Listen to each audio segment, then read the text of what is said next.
Well, I've spent the last 20 minutes lubricating my mouth to make sure I don't trip over my own words, so I think I'm more or less ready to go. I'm gonna be doing that thing I always do, reading the writings of other people. Today, we'll be going over the story of 8 Beers McGee. Now, admittedly, this Greentext does get a little dark, but overall, it's pretty bittersweet. I personally think it's worth listening to. So what do you say? Let's get right into it. Okay, B, story time. When I was younger, I had this Irish friend who joined our school when I was like 17. Dude died recently, and here's the ballad of the marvelous bastard.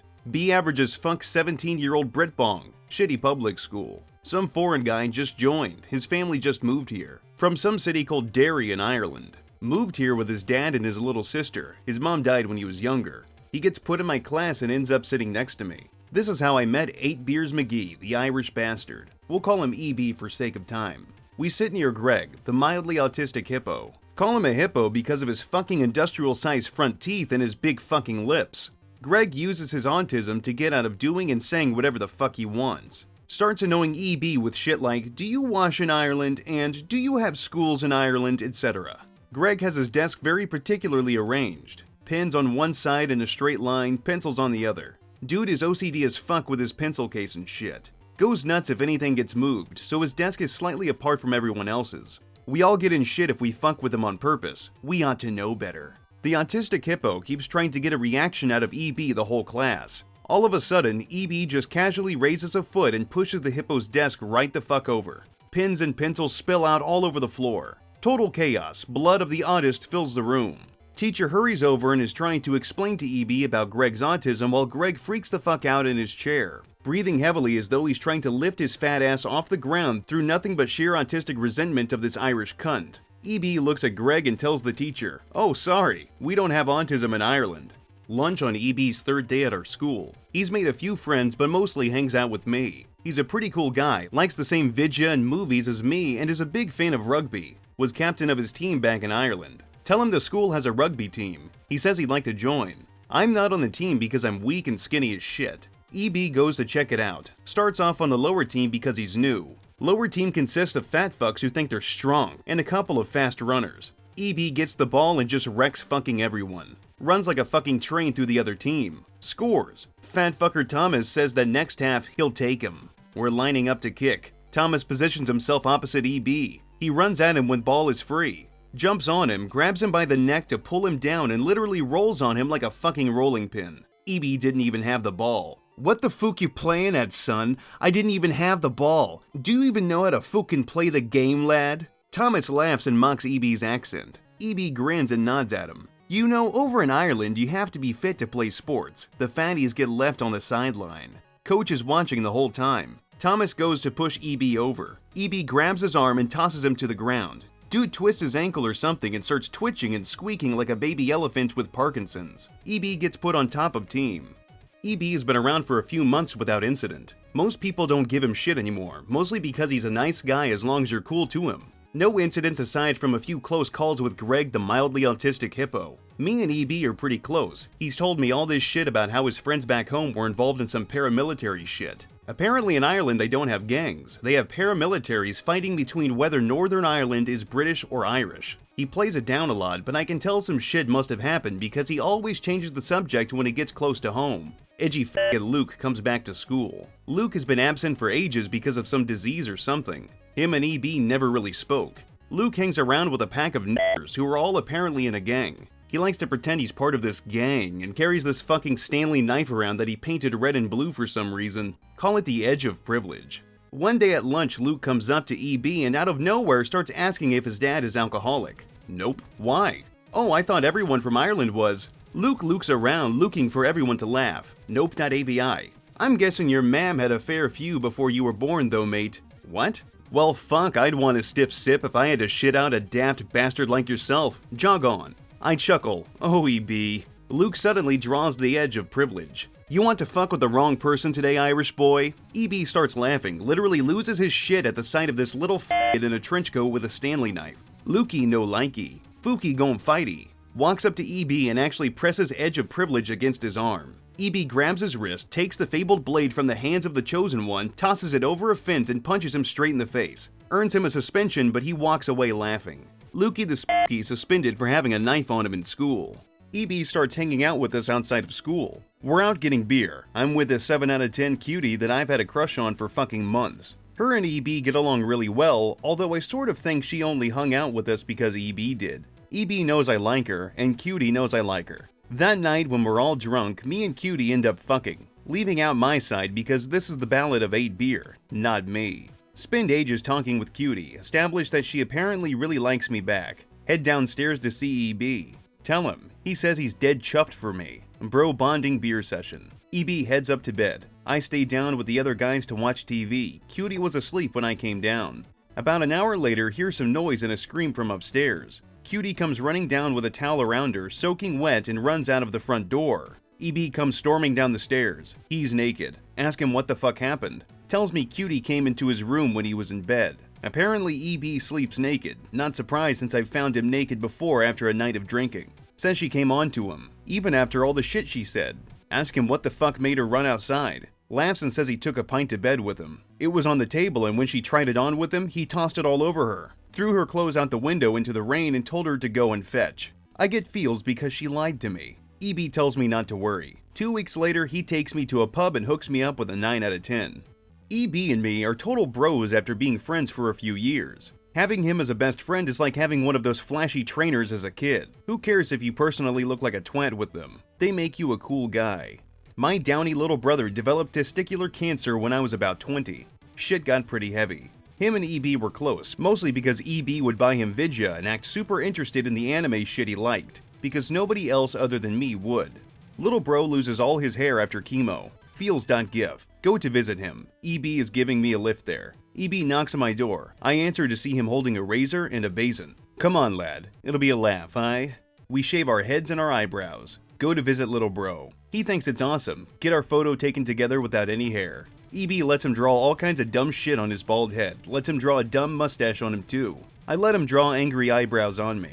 Spend ages just dicking around with the kid. When we leave, EB takes me out for drinks to talk about it. Dude can be surprisingly sensitive for a big-dicked Irish bastard. Son of a bitch, look who it is! Dookie the Rookie is across the bar in the same fucking trench coat he wore back at school. Dude has changed. He's awkward as fuck and super quiet. EB says hi, chats away with him like nothing ever happened. I watch him get along with Pukey the Nukie as if nothing ever happened. We head home and EB spend the night sitting up with me, playing Battlefront on my old PS2 and drinking, just trying to cheer me up. Little bro dies a few months later. EB visited the funeral with me every time. Sorry for that too sad for me post, but it'll make sense later. Been a few years. I'm 24, EB is 23. Living together in a flat with some chick and her boyfriend. EB's birthday is coming up. Throws a massive party. The one song I remember is Uncle Tommy by the Rumjacks because it played when shit went down. Some skinhead fuckers had shown up. Herf derf immigrant tramp gypsy. EB told them that he ain't looking for any trouble, lads. Have a beer and forget that tripe for the night, aye? Nope. 4 of them jump on him, start beating the shit out of him. Another 2 stand around to stop anyone trying to break it up. I tackle one of them to try to help him. Get the fuck beaten out of me, but fuck that, it's goddamn EB in there. There's a scream out of nowhere. People back off, including the skinheads. Except one, who's curled up holding his arm. EB broke the dude's fucking arm. He gets up, bleeding out of every pore in his beautiful Irish body. Bouncing around with his fist up, literally looks like he could fly around the room, he's bouncing that much. The skinheads keep going for him, but back off every time after he swings. It looks like he could knock down a building with that shit. Babbling some incoherent shit in Irish rage. Nobody understands the words, but everyone understands the meaning. Skinheads pack up their shit and go.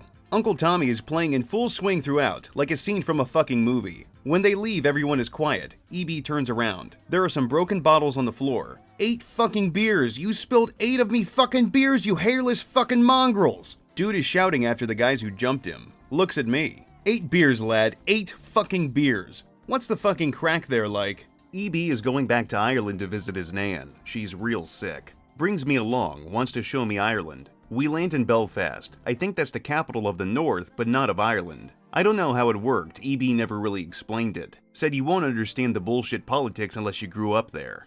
We go to visit his nan with EB's dad and sister. He introduces me. Sweetest fucking old lady ever. Says that EB was always a rough lad, but he'd never hurt a soul. Unless they spilled his beer, the greedy fucker. This woman is clearly the most influential family member of the 8 Beer family. She tells us not to waste all our time with her, tells EB to show me Ireland's best. EB shows me around Derry, tells me how it's split religiously, and shows me this big-ass wall. Pretty cool place. Takes me to Belfast again and shows me the place where the Titanic was built. Ireland is cool as shit. We end up going to a place called the Crown Bar. Get pretty drunk, or tipped as EB calls it. We walked around Belfast for a bit. He tells me about the history of some stuff. Actually pretty interested. Spend a few nights there, have a fucking blast, but decide to head home. Don't want to be an intrusion on the whole Nan situation. EB refuses to allow my departure. Lad, you're practically part of the family. Plays it off as, mate, come on, we'll have more drinks, etc. Getting close to the end now. Shit's hard to write. I miss that fucker. Life is pretty uneventful for a while. Now is a good time to mention something EB told me when we were younger. Apparently some kiddie fiddler named William Wright fucked EB when he was a kid. Wright moved to England and became a police officer before he got caught. The stuff he did left EB with these huge fucking scars on the insides of his legs. EB told me I'm the only one who knew. EB's sister is 19 at this point. She lives with his dad. His dad is old as fuck now and has a carer. EB and me are over there to keep his little sis company. She isn't that social. EB guards his little sister with his life. She's probably the most important thing in his life. She has had one boyfriend who EB was totally cool with, but when he cheated on her, EB went to his house and told him to never talk to her again. Threatened to break his fucking legs if he went near her again. Little sis was sad, but always appreciates EB's efforts to keep her safe. EB's dad goes back to Ireland, staying in the old family home. One night, some fucking scumbag breaks into EB's sister's house and breaks a load of shit, fucks her, and beats her unconscious. She's in the hospital, severely fucked up. EB spends all night there next to her. Nearly gets violent when the staff ask him to leave so doctors can sort some shit out. I calm him down and we wait in the hospital for a long time. EB's sister gets better, but is pretty fucked for life. Never talks, never leaves the house. She's pretty much a goddamn vegetable. EB spends all of his time off work with her. Never comes out anymore, just sits in with her. We sometimes come round and drink with him, but he refuses to leave the house. One night while he's sleeping, EB's fucked up sister ODs. Left a note assuring EB that it's not his fault. That's pretty much the main subject of it. I don't get why she'd need to say that, but whatever. EB is fucked up. He is a changed man. EB doesn't really talk to anyone other than me. Tells me he wasn't that close with his family back home. His dad is fucked up with grief and everything's just a mess. He doesn't want to go home because he has nothing there other than reminders, but doesn't want to stay here because of what happened. Does his best to be the usual big dick cool guy he always was. Puts on a brave face, but if you catch him on his own, he's fucking miserable. He gets in a few fights when we're out drinking. Anyone who gives him shit gets immediately fucking annihilated. None of this lads everyone chill stuff that he used to do.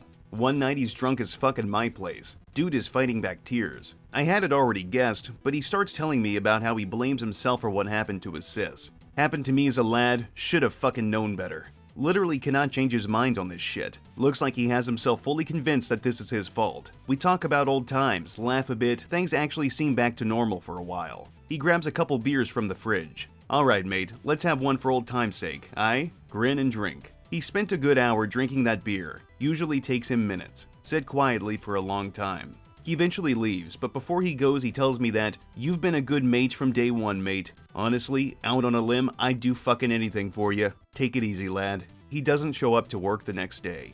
EB doesn't reply to text or answer his phone. I head to his apartment and have to use my spare key to his place to get in because he doesn't answer his door. Cutting past the bullshit, EB fucking hung himself the night before. He was only wearing a pair of jeans. I noticed there was a new addition to his family tattoo, presumably done recently. He always had a tattoo of a lily, and his sister's, dad's, and Nan's names were on the stem. Below the lily, he had some roots leading down to a new name, my name.